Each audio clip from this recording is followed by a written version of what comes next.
లైంగిక వేధింపుల ఆరోపణలు ఎదుర్కొంటున్న ప్రముఖ టాలీవుడ్ కొరియోగ్రాఫర్ జానీ మాస్టర్కు ఉప్పరపల్లి కోర్టు షాక్ ఇచ్చింది. ఆయనకు 14 రోజుల వరకు రిమాండ్ విధించింది.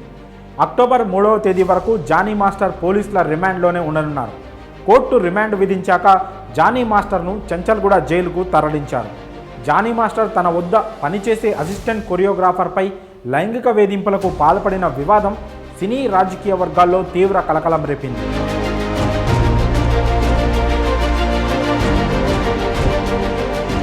ఈ వివాదంలో జానీ మాస్టర్పై ఐపీసీ సెక్షన్ 376, 506, 323 సబ్సెక్షన్ 2తో పాటు పోక్సో కేసులు నమోదయ్యాయి.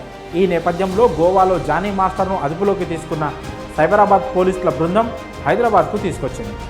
ఆ తర్వాత రాజేంద్రనగర్ సిసిఎస్ కార్యాలయంలో సీక్రెట్గా విచారించిన అనంతరం జానీ మాస్టర్ను ఉప్పరపల్లి కోర్టు ముందు హాజరుపరిచారు. ఈ సందర్భంగా కోర్టు జానీ మాస్టర్కు 14 రోజుల రిమాండ్ విధించింది. కోర్టు తీర్పుతో అక్టోబర్ 3 వరకు కొరియోగ్రాఫర్ రిమాండ్లోనే ఉండనున్నారు. ఆయన్ని పోలీసులు చెంచల్గూడ జైలుకు తరలించారు. మరోవైపు ఆయన బెయిల్ కోసం రంగారెడ్డి కోర్టును ఆశ్రయించినట్లు తెలిసింది. పోలీసుల విచారణలో జానీ మాస్టర్ పలు సంచలన విషయాలు చెప్పినట్లు సమాచారం. తాను ఎలాంటి లైంగిక వేధింపులకు పాల్పడలేదని, కావాలనే కొందరు తనపై ఫిర్యాదు చేయించారని చెప్పినట్లు సమాచారం. న్యాయపరంగా పోరాడి నిజాయితీగా బయటికొచ్చి తనను ఇరిగించిన వాళ్లను వదిలిపెట్టనని జానీ మాస్టర్ హెచ్చరించినట్లు తెలుస్తోంది.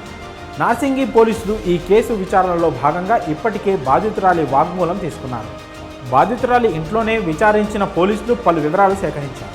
అనంతరం బాధితురాలికి వైద్య పరీక్షలు కూడా నిర్వహించారు. 2019లో ముంబైలోని హోటల్లో జానీ మాస్టర్ తనపై అత్యాచారం చేశాడని సదరు బాధితురాలు ఆరోపిస్తోంది.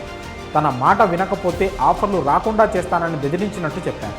పెళ్లి చేసుకోవాలని జానీ మాస్టర్ తనపై ఒత్తిడి చేశాడని బాధితురాలు తన స్టేట్మెంట్లో పేర్కొంది.